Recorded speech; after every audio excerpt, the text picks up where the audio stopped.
Reflex hammer. Noun. 1. Handheld rubber instrument used to test reflexes to elicit a tendon response, vital for assessing nerve function. 2. If the doctor can hit the right spot, it makes leg kick by itself as if by magic. Hogmanay is my favourite night of the year. I love the idea that we all have the chance to start each new year with a fresh page and a perfectly sharpened pencil.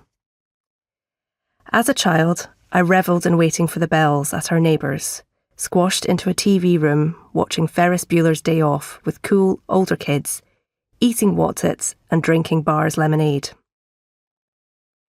Hearing our loud, laughing parents just about drown out the unmistakable twang of bagpipes and seeing Ian from number 5 lying on top of his car would signal to me the new year was finally here.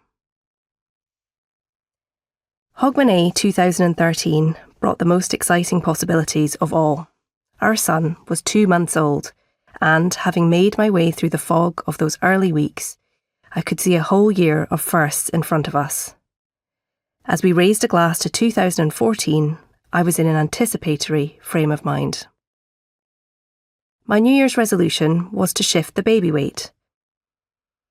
By the time the Christmas tree was down, I had started my fitness kick in earnest by going for long walks, proudly pushing my pram.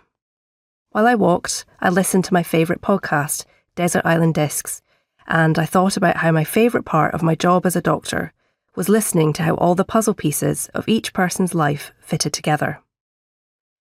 Despite the icy breeze typical for near the coast in Edinburgh, I walked along the seafront, fully absorbed in their stories of adversity, triumph, hard work and discovery.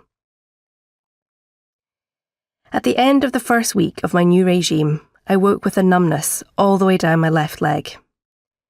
It didn't feel like pins and needles or like I'd been lying on it awkwardly. As I poked my fingernails into my skin, I couldn't feel the sharpness I should have. I could barely feel my finger at all. Within seconds, I had made my mental list of possible diagnoses.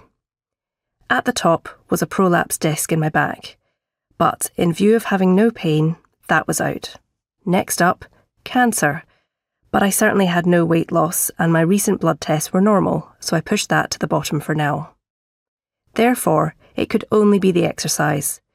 I had successfully avoided regular exercise for the last 20 years, so that had to be the cause. I ignored my numb leg and kept going, walking, feeding, eating caramel digestives, and Googling how to entertain a 3-month-old baby.